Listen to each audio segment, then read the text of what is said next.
Alright everybody, our first game, or first semi-final here at the first qualifier for Dreamhack Valencia has just started.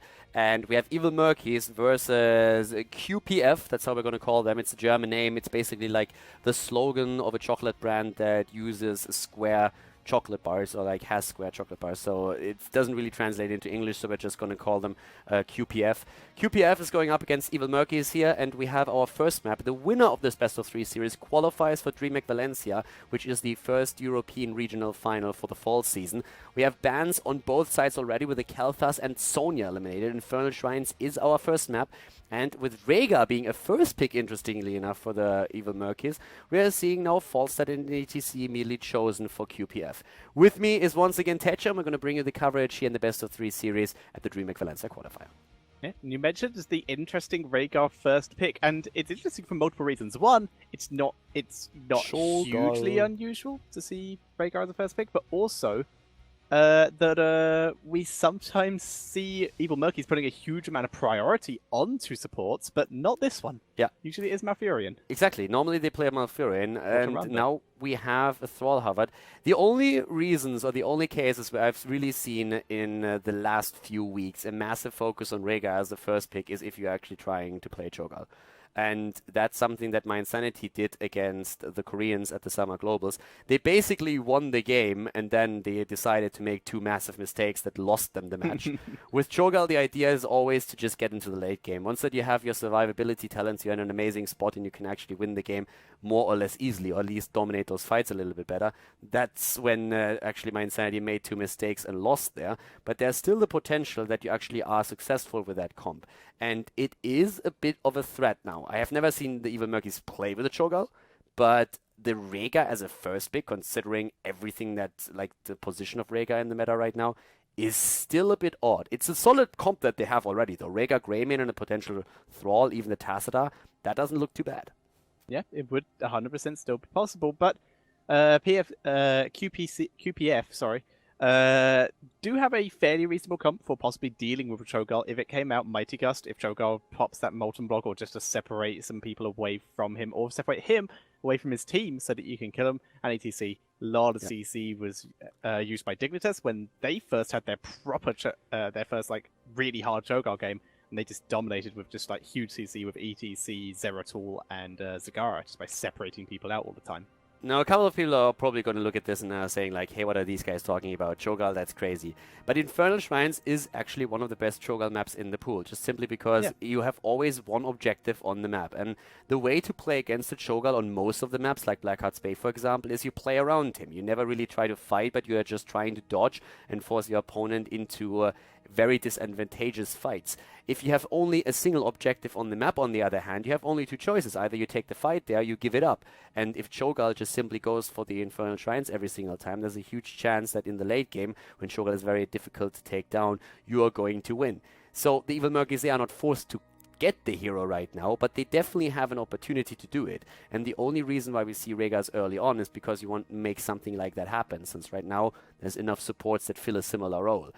Still, we have in this case Zool being banned. The Evil Murkies have a good comp, but they can also just simply move into something more traditional because their start into the draft is actually pretty sweet. Yeah, and that's what we see QPF really banning to counter. They ban the Muradin to sort of give Evil Murkies a bit of a tougher time with going into a more standard comp, as they already have the ETC. If they want, they could go Double Warrior and maybe pick up a Johanna for themselves to set up for Mosh Pit, set up for Falstad splash damage. But now, though, they want to support.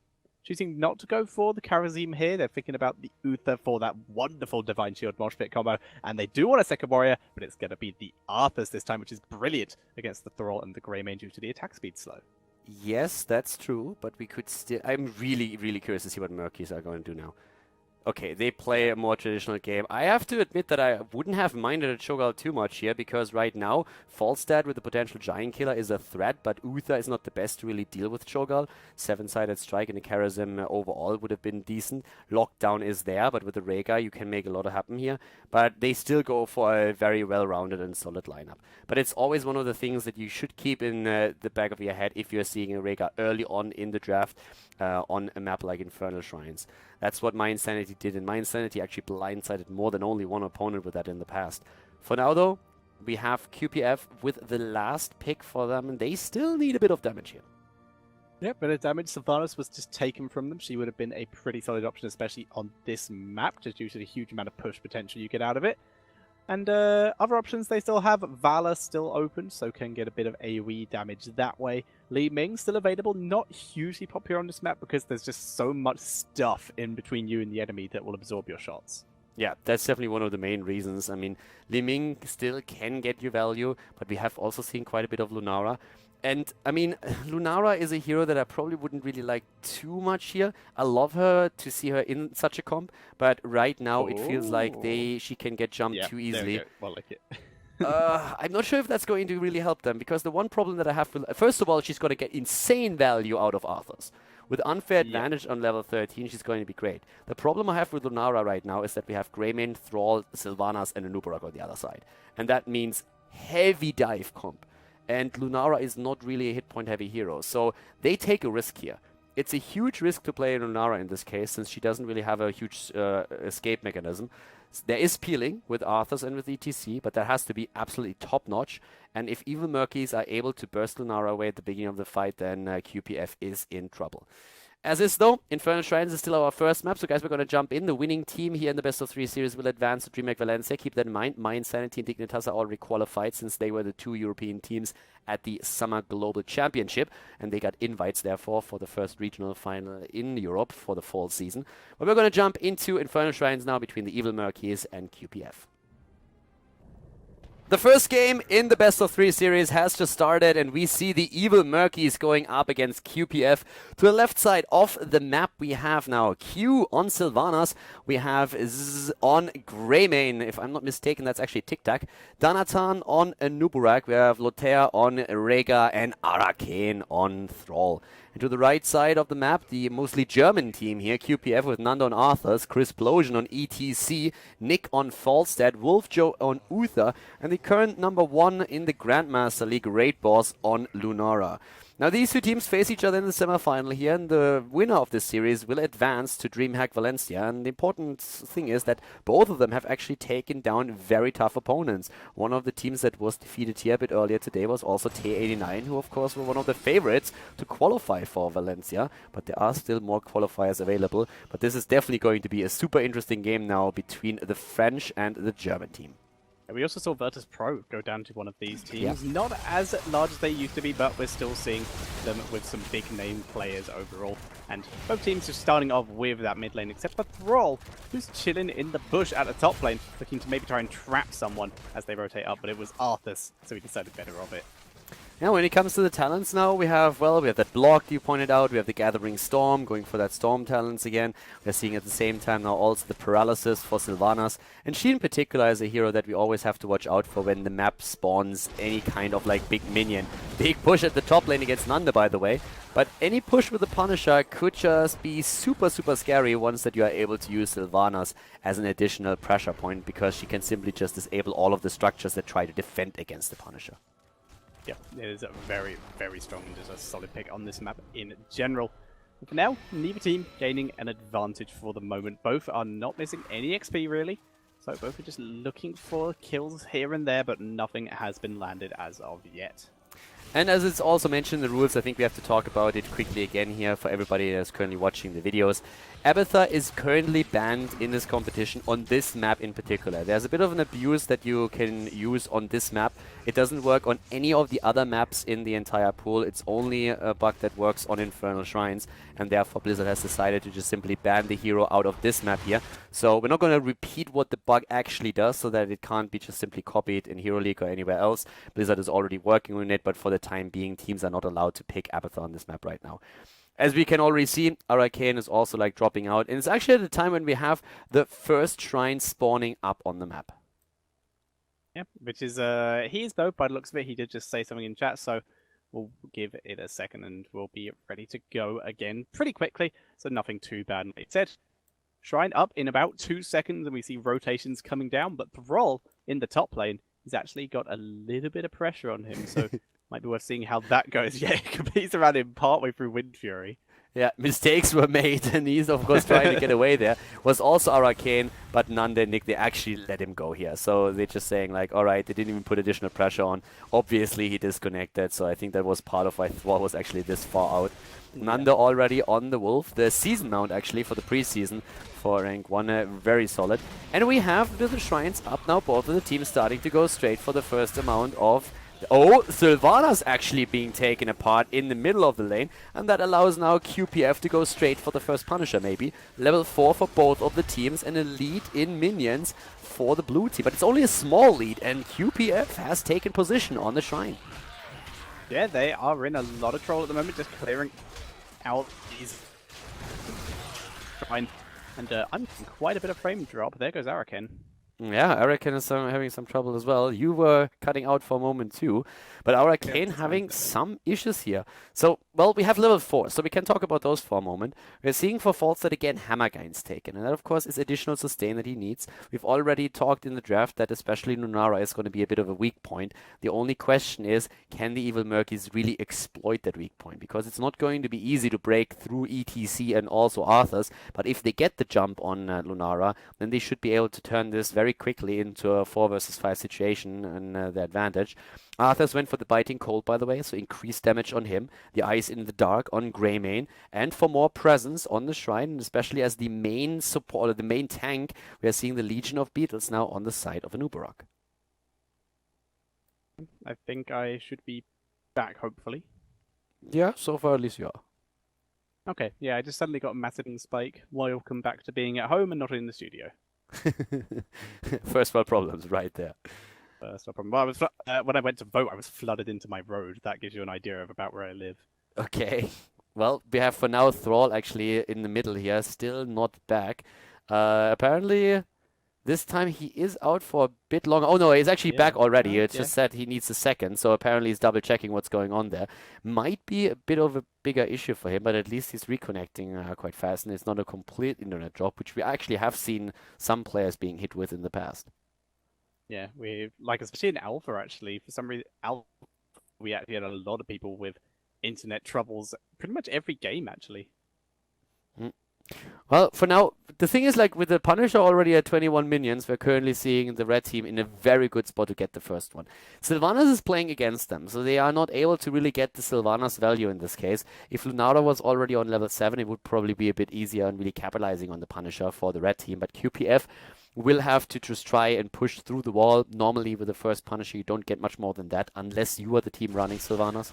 They are back and ready, and we don't have the Punisher in their hands yet. But as you can see, Thrall is starting to simply move up to the top lane, because he already realizes that they won't be able to race the opponent. So they give up on it, and instead they just simply try and outpush the lanes a bit and get extra experience. Well, looks like Tetra is actually also experiencing some troubles here. At least, like, he's still cutting out on the mic. So I guess we're continuing for now a bit solo. We have the Frozen Punisher by now already taken. And, well, with that, let's see how much damage they can actually do. Now, usually, you just bait the Punisher in, and then you are in a position where you can burst it down very easily, at least when we're talking about the first and the second one.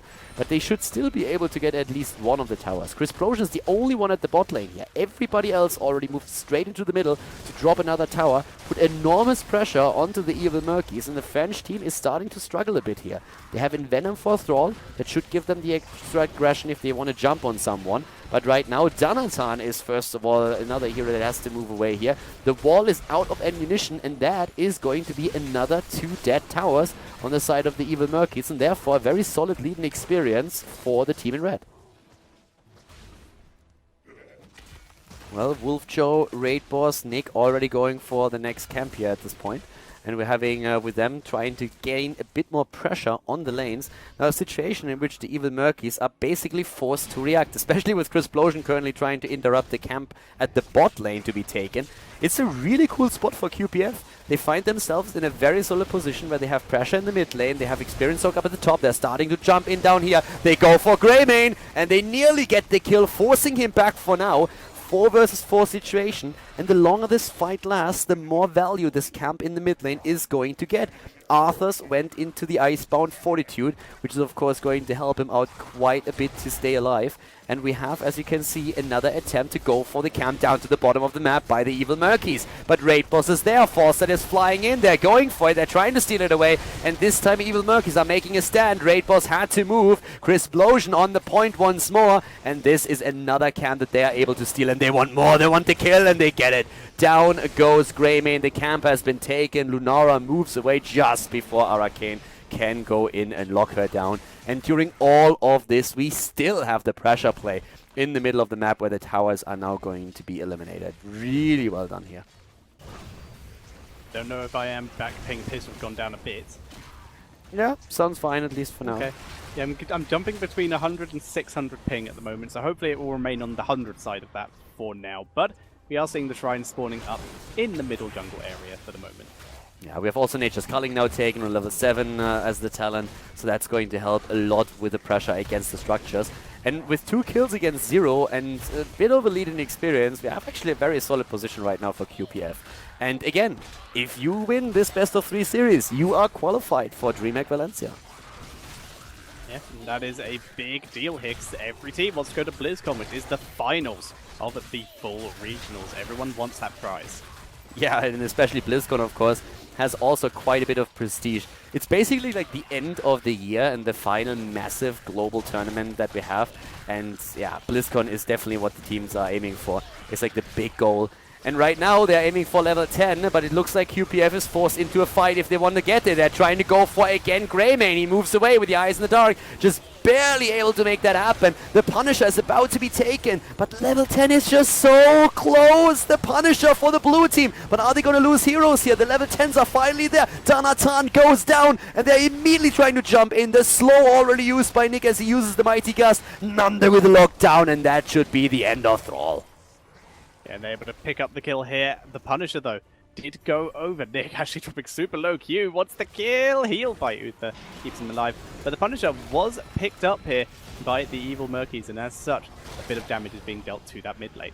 They need to be very careful that they don't walk to the Arcane Sentries here. But they got, of course, their kills earlier. And at this point, they still need to go into the middle of the map and try to defend against this one. Sylvanas is lingering around, trying to see if she can maybe disable a few of the structures and get extra value for the team. Yes, we are seeing Punisher won't get any more work done. 1 tower and a gate, still good though. Yeah, for now we are already having Locust Swarm taken, the Ancestral Healing. We're seeing also Thornwood Vines. We have ETC with a Mosh Pit. So all in all, still the lead for QPF. They have 4 kills against 0. And the Evil Murkies, they are still waiting for their first kill in the game. Yeah, they really want something here. It's still 4 kills to 0 at the moment in favor of QPF. And they're able to deal with this mercenary camp in the top lane very, very quickly. And they can go for their own at any point. Yeah, with the Army of the Dead and the Icebound Fortitude, by the way, Arthas is, of course, super tanky in this game right now.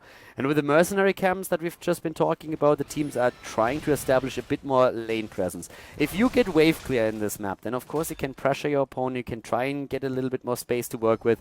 Denying the wells to the opponent's team is also pretty huge. So we should actually see a push for the well, at least in the mid lane.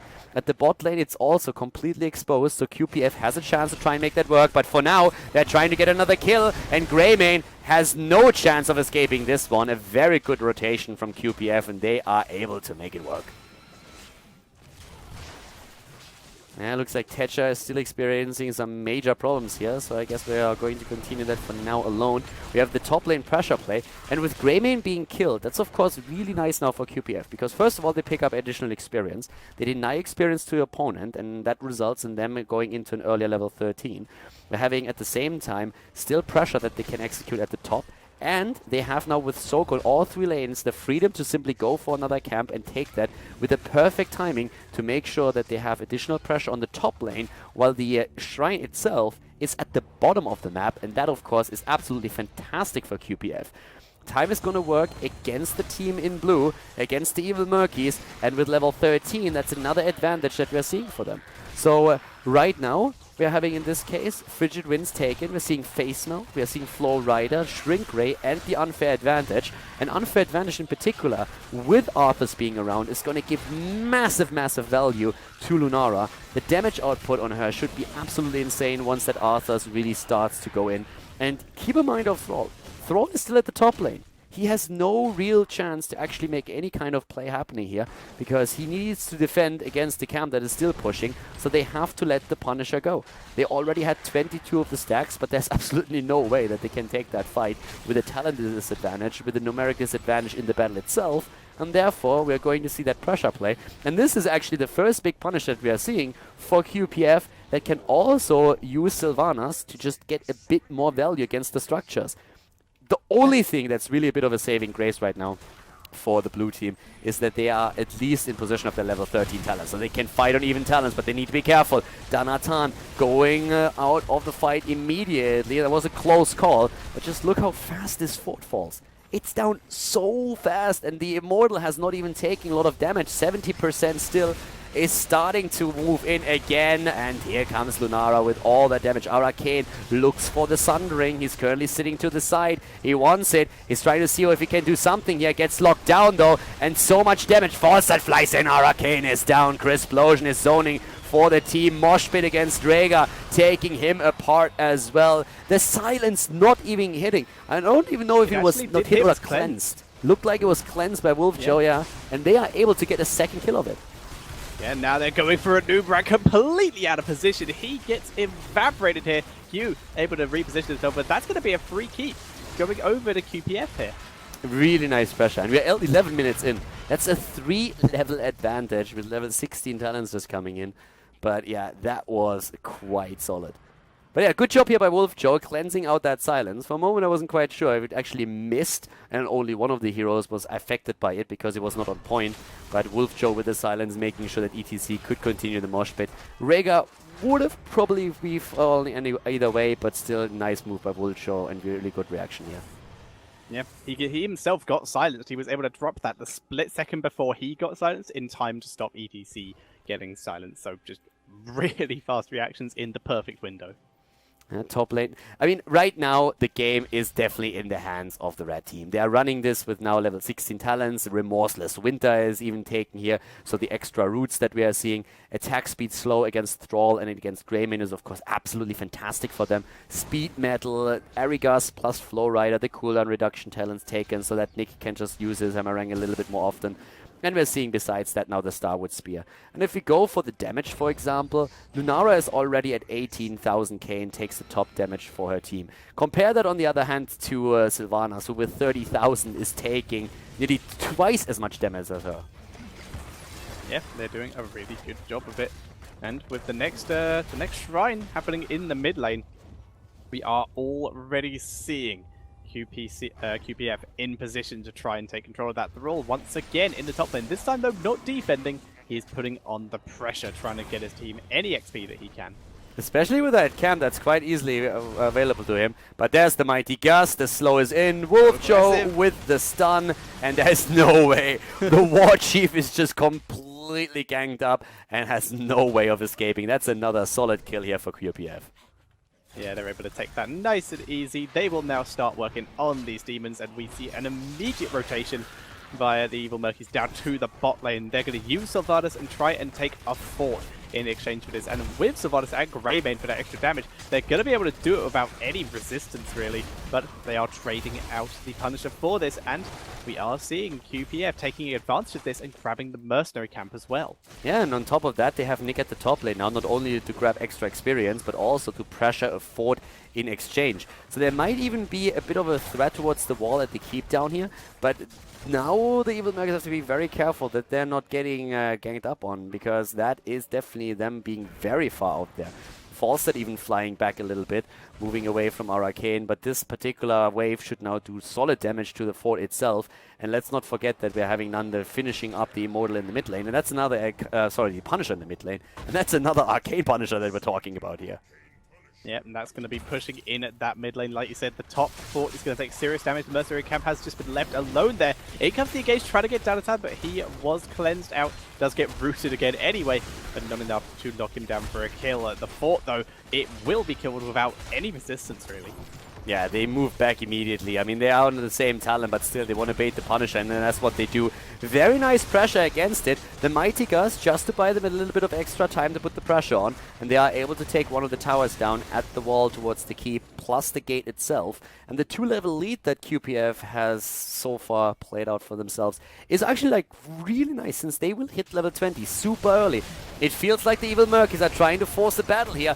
Sylvana's not using the Wailing Arrow just yet. She could, though. Is trying to go for it. Doesn't hit as intended. And now we're seeing Nando with a Divine Shield. Bring him back to safety. Can tap the well. Does that immediately. And still the defense going strong for the German team here. QPF, they go in. Are we going to see that mosh pit? We don't, because it's already interrupted. Here comes Falstad. And the kill against Greymane as he went too deep to try and get Falstad. Yeah, he wanted Nick there. There is no mosh pit in this fight due to the fact the Sundering did interrupt it just as it activated and not during the wind-up. So that is on the full cooldown, but they don't need it. Just picking up kill after kill from the Evil Murkies, staying a bit too long. And as such, 2 members left alive, both back in the base, and we're seeing a huge rotation to the bot lane out of QPF. They want to end the game. They have the catapults pushing in. They have level 20 now too, and if they just simply go for the additional damage, they can make that work. Look at the 20 here on Falstad. He right away went for the wind tunnel because he knows with one good Mighty Gust he can actually make sure that nobody is getting even close to them. Also the anti-magic shell taken, and double storm shield just to give them the sustain on the core, and they are using it. This is going to be game number 1, Tetcher. Yeah, there is that Mighty Gust holding back ZZZ for a while. A noob trying to CC, but everyone's got full health, and that is GG. And the first game goes over to QPF. Very solid victory, and of course a 1-0 now in the best of 3 series here at the qualifier.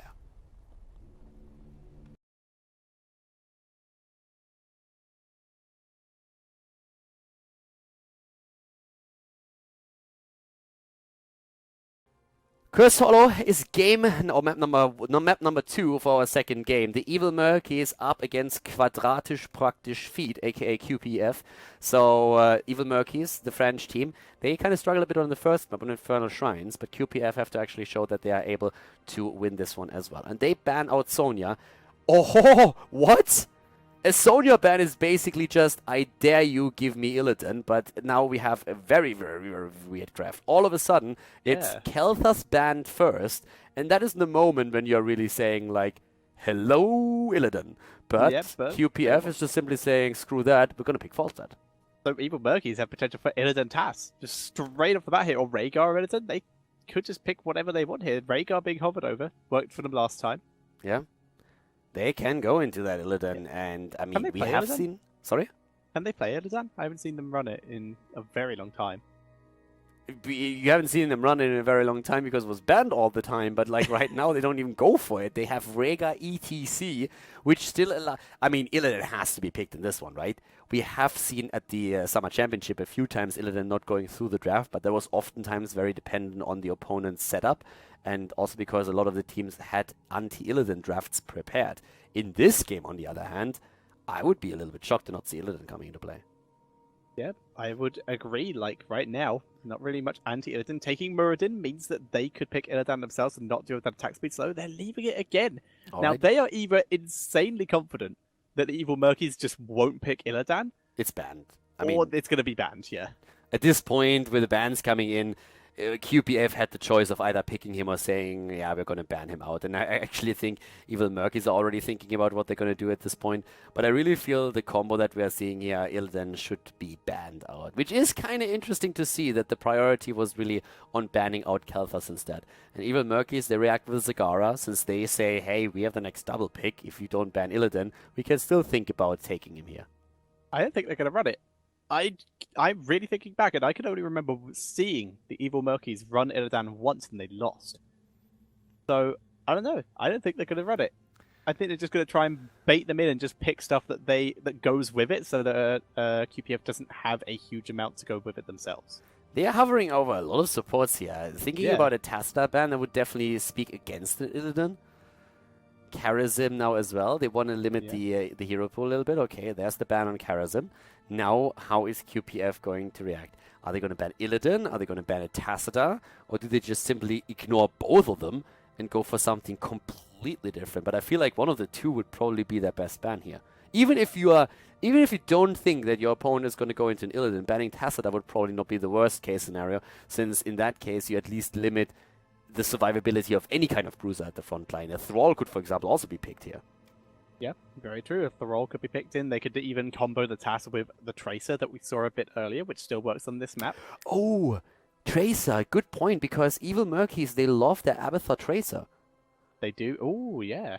And What about the Abathur as well? Yeah, it is one of their maps where they love to play Abathur, and they oftentimes combo Abathur here with Tracer. It's a strat that they already developed for Dreamhack Tour, and we've seen them play it ever since in some of the qualifiers too. So that might be actually a very solid point for the Evil Murkies, that they try to do that. That's definitely something that we shouldn't ignore here.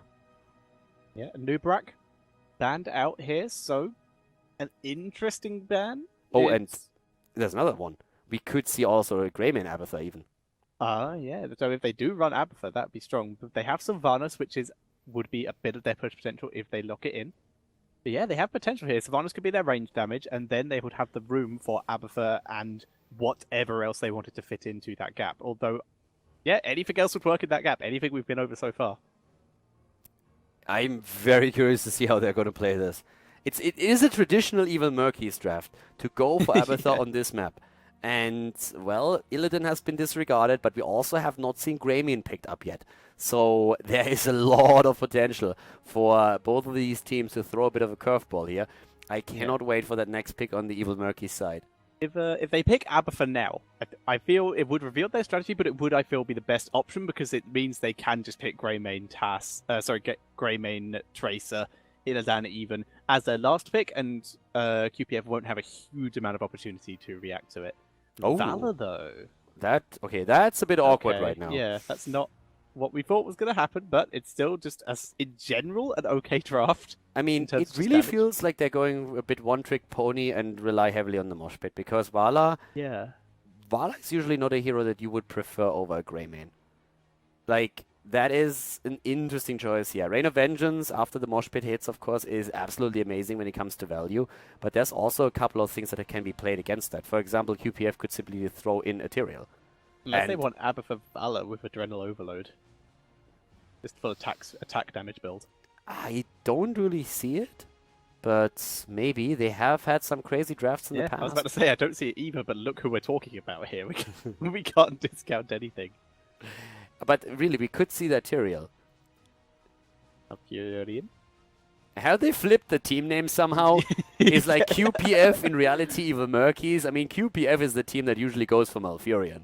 And we have seen a few more strategies where Malfurion is actually played in a double support role with Twilight Dream. But right now we are seeing Malfurion for QPF instead of the Evil Murkies. And we see a second frontliner. I could have seen them run a Thrall. I could have seen an additional Tassadar coming into play here or whatnot. But right now, instead of going for Uther, they go for Malfurion for the AoE heals. And Illidan is about to be picked, but very late in the draft. Yeah, no Abathur for him, no Tassadar. It's just going to be Rhaegar alone and ETC if he decides to run groupies, which is not going to happen. But I do like the Johanna, still very solid interruption for the mosh pit. And Evil Murkies decided between Illidan or Thrall here. Thrall would have a bit more self-sustain.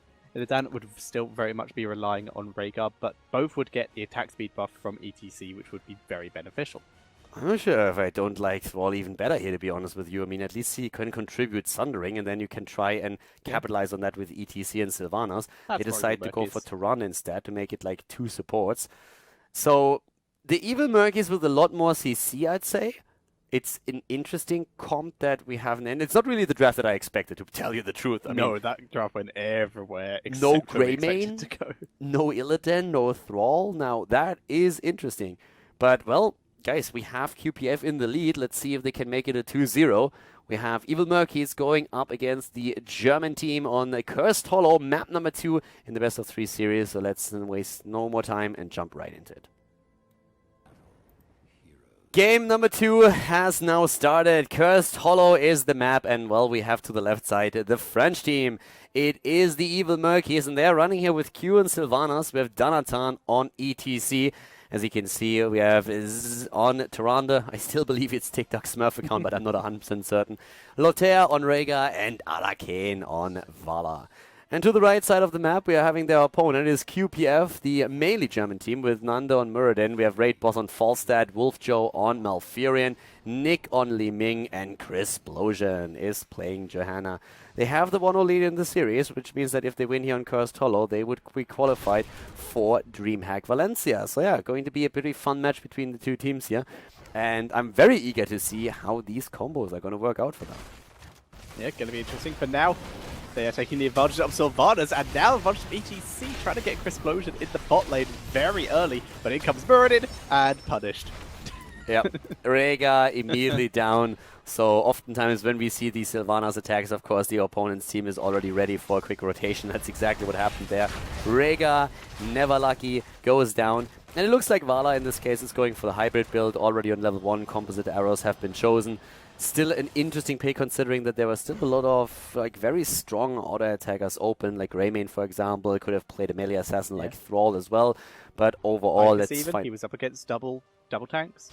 Sorry? Tychus even, they were up against double tank. Yeah, so they could have used any of those. They decided to go in favor of Vala instead. And it's going to be interesting to see what they can actually make happen with her, especially if ETC Mosh Pit is getting comboed with the Rain of Vengeance. It is going to be very cool and very entertaining if they do land it. For now, once again, Q just pushing up the lane, only against Malfurion for the moment. He does have Moonburn, but there is the gank scouted, and ETC getting CC locked here. Looks like he may be able to escape. Both Warriors trying to chase him down here, but there's a big lack of finishing damage here, other than Li Ming, who is just out of range to land her abilities. There's a ton of burst though. I mean, so far we've actually seen some very cool attacks against single targets, and they're trying to go for it again. Double stun is there. Nando, on the other hand, gets away, and I mean, in this case, he doesn't even have a big problem. This hit point pool is heavy enough to make sure that works out for them. Our Arcane at the top lane has to be careful against raid bosses, that one-on-one that we have between the two auto attackers. But yeah, pretty fast start into that game. Yep, very fast start indeed. Seeing Danatan and ZZZ rotating around, wanting to steal that camp for now. ZZZ staying out of the watchtower range so that they don't know he is there. So if they went to try and punish Danatan, they wouldn't know that he had reinforcements. Illune's Grace now. That helps, of course, to also interrupt channels with the Moonfire. You can just like spam that out. You have the extra range on your basic abilities. Helps also with the root, by the way. So that's another big asset. Hammer gains taken. Laws of Hope. We're seeing Manticore for Vala. So it looks more and more like we're going to see a standard Searing Arrow build on 7. And then later on simply going straight into Frost Shot. Trying to get the extra value out of all these talents. So the hybrid build is currently strong with this one. We're having the Lost Soul taken for Sylvanas, full cooldown reduction build for Tyrande. And talking to Tyrande, they were actually trying to go for Raid Boss at the top, but he's able to escape with a quick barrel roll. Yeah, very, very strong player, Raid Boss, especially on this hero, has always been one of his favorites. And now, looks like they're beginning to posture here. Sylvanas still a little bit outgood done by ETC and the follow-up, but it's only onto Muradin, who's just tagging through it. They turn onto ETC and decimated there. Nanda was dropped low by all that damage, but able to just immediately reposition himself to a safe location and just let his trait heal him up while Wolfjo is channeling the tribute. It's actually one of the biggest problems that the blue team is going to have in this game, keeping ETC alive. The issue that you are having here is that you don't even run that Rega Tacita composition that is oftentimes used if you have a solo frontliner, but they have only the small heal on Tyrande, and maybe they're not even the shield to do anything here. If you play a different Tyrande build and you go for the protective shield on level 4, you can make a bit more of a play happen there, but keeping a hero like ETC alive against burst is definitely going to be a very difficult job later on in the game, especially when we have Falstad, for example, having more damage on his boomerang. Oh, Danatan trying to make a play here onto this camp, trying to sustain it. Here comes Falstad from behind, dropping huge damage. And as such, the camp is given up. But Danatan still getting punished for this. And so maybe is Lothar. No, Lothar able to escape. And we're seeing a lot of attempted plays by the Evil Murkies being countered beautifully by QPF here. Yeah, QPF is doing very well this early on. They get the first tribute, they have the camp now. This was, of course, also another kill against the blue team. 3 kills against 0. It is continuing the trend a bit that we already were able to observe in the last game. Here comes the attack against Raid Boss, and the kill, and the Evil Murkies finally having the chance to have a bit of an impact on the game. Yep, very nice kill there, that final auto attack from Vala. Using the extra movement speed she gets from her Hatred, able to chase down and finish off that kill. Next tribute in the top area, and with Falstad down, he will be up in time to try and contest it. No, actually, it's already been taken. They decided just to leave it. Falstad, even with his fly, would have still been a little bit late. Quite a bit of commitment to the heal, by the way. Malfurion not going for a cleanse against ETC and Tyrande. That really shows that they are very, very confident in their ability to either dodge these stuns or keep heroes alive. And without rampant growth, even as a level 4 talent, that's not going to be easy. So this is an interesting choice that they make here. Disengages have to be good, and they also have to make sure that they use the Condemn and the Storm Bolts on Johanna and Muradin for zoning in those team fights. But it shows a lot of confidence into their composition. Yeah, they do have to be very careful, but they should be fine as long as positioning is good. And so far, it has been, so they're just relying on the continuation of that. And yeah, Falstad, Hammer gains as his level 4 just for sustain as opposed to the shield or the extra barrel roll and shield. So just getting it auto, because there's a lot of stuff to auto attack. ETC is going to be very far forward. You can just catch him all the time. Yeah, talking ETC, they are able to pick off Muradin at the bot lane. Nice attempt again. And this is one of those standard comps of old where you try to use ETC Tyrande to just get stun lock against the target. And that was the end of Muradin right there. Muradin Tyrande, ETC Tyrande, just all these pre-stuns that make it easier for the Tyrande player to land his second stun, or the second stun in general. So that's going to be something that they can capitalize on again by taking another tribute. It was a perfect timing to get a kill against Muradin.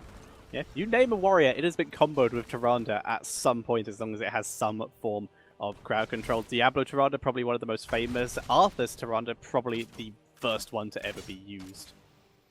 Arthur's Kerrigan, like any kind of follow-up stun is just absolutely brutal. If you hit the first one, you can stack stuns afterwards, and you're always in a great spot. And one of the reasons why Tyrande in this case is even better than many other heroes is simply because she can put the extra damage on with her trade. But now we have level 10s, and we don't see the Rain of Vengeance. We have Strafe being used for Vala, so she's going to be able to stay a bit farther in the back. Is not going to be able to capitalize on the Mosh Pit the same as she would have been with the Rain of Vengeance, though. But they have also now the Starfall, and on top of that the Wailing Arrow to make sure that once ETC gets a good ult off, they can really just like drop the damage onto it. Yeah, and with that ult, though, it is going to be attempted to be countered by Li Ming here with that wave of force to try and knock it out. Mighty Gust also, and Blessed Shield for similar reasons. So they do have a lot of interrupts. See if they can make anything out of it. Right now, they just want to kill ETC. Can't mosh if you're dead, but they don't have enough damage. 2 warriors alone are not going to be enough. They have to go for that tribute now, QPF that is, because it is a potential curse tribute against them. They have that double tank front line, and it's definitely very tricky to breach. Falstad is about to fly in, the poke is already happening, and they have a lot of interrupts against Danatan. They just need to make sure that he doesn't catch all of them at the same time. So Danatan is already there, eating a lot of damage. Well played thus far. Rhaegar's trying to heal all of it out, as we're seeing QPF going for position again. Yeah, Nick with some perfect positioning here, way away from ETC. That's a risky position, but ETC already used it. Good silence, though, catching so many. Danatan was looking for his opportunity, very nearly rooted by the boss there. They are very grouped here, so if Danatan can get this. No, he's going in a little bit late here. And Nanda, still taking to front line, is now moving on to ETC. A lot of ults already popped. There's immediately a strafe being used as well. The silence actually didn't do too much because there was no follow-up for it. And Tranquility was already popped. They're starting to go in again. Crisplosion is low. Danatan moves away. He has his Mosh Pit still up. But here comes again the Starfall. Danatan looks for an opening. Down goes Johanna. Here comes the Mosh Pit. But they take down ETC and turn it into a 4 versus 4. Still fighting for the tribute. Yeah, the wave of force used very nicely to interrupt that mosh. They did get a bit of damage off, but Falstad is just able to be back and then fly back in here. Right now, just Sylvanas here for the delay, but she's super low on mana, and as such, this tribute is going to be denied again. But with everyone still here, looks like they may be able to finally pick that up. Will QPF. Yeah, they let it go. Like, Evil Murkies let it go for now, and so they should. We had 4-star flying back in. Everybody else was starting to get a bit low too, and you have still the Mighty Gust up. There's a lot of tools that they could still have used to try and get a bit of an isolation kill. We still haven't damaged Li Ming and Sylvanas on the same level now, though. But with both of these teams picking up 2 tributes, the next one is going to be very, very important for both of them. That first curse could really give you the edge that you need to push your opponent down. Yeah, that first curse is going to be super important. And both teams are going to be on even talents when it comes to fight. There's 13 talents very close for both teams. They are grabbing Mercenaries as well to try and keep some pressure on, or at least QPF are. Evil Murkies currently neglecting it. They're able to grab their bruisers, but not going for their Siege Giants yet. Yeah, Nanda's currently down to the bot lane. There we already have QPF with the Siege Giants just now taken. We're also seeing at the same time them going straight for another camp. They go for the night camp. They take both at the same time. They have a lot of lane pressure here now. And the Siege Giant camp for the opponent has not been taken. There's a lockdown against Sylvana. She goes down. Nice blessed shield. They try to go for Arcane. No Stormbolt follow-up. And a mighty gust whiff by Raid Boss. A bit of a misclick there apparently. There was no real reason to use it. It was just a screw you. If you want to leave quicker. Yeah, kinda. Yeah, I suppose. I really don't know why he did that. I think it's just a rage thing. That's all I can think of. That's the only reason I do that. A bit too trigger happy, but they should still be able to get the curse here, unless the interrupts are very strong. There's the owl. Now the cooldowns are, of course, becoming a problem. Vala starts to move in, but we have to engage. Both of the teams are on level 13. They're starting to move in. Falstad is here. Can start to poke a little bit more, and we have Sylvanas joining up with the rest of the team once again. Yeah, Wailing Arrow is available. In comes ETC with a power slide. The Wailing Arrow is good, silencing both the warriors. There's the mosh pit. It is interrupt, but it's enough to hold Nunda in place so they can drop some damage on him. But Falstad is annihilating Lothar. He's dropped super low. He's still pulling back. Nunda trying to finish him off, but he's microing his little wolf hard out, hiding behind the boss right now. Falstad goes down. Lothar gets rooted right next to Raybos. Raybos gets to Nunda.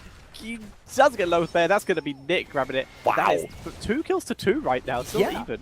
Exactly, and Nanda is still running here, and his passive is going to kick in very soon. They're still fighting over here, though, but full HP on Danatan and Q. This is an insane fight. Arcane and also Nanda are both very low. This could be the curse unless Nanda... Oh, Mighty Gust used for the interrupt. Trying to buy a little bit more time, and they should be there. They interrupt again, but Nick tries to get away. Chris-plosion is there, and in comes Nanda. He's not getting the Stormbolt against Arcane. Like, what? He didn't land a Stormbolt, but they're still able to get the kill, picking up the Sylvanas, and the surprise Nunda able to turn that completely on its head after that great Mighty Gust from Raid Boss for the delay, and they finally pick up that curse. Wow, what a fight for this tribute and the curse. The bot lane pressure in the meantime really starting to take down the first fort. We have at the same time the top now being pushed. They're trying to go for a kill against Danatan again, and they are going to get it, of course. Very nice dive. Huge lead in experience right now. They even ignore the fort and they're saying like, boys, let's just go straight for the wall at the keep. The top is going to be taken apart by the waves as is anyways.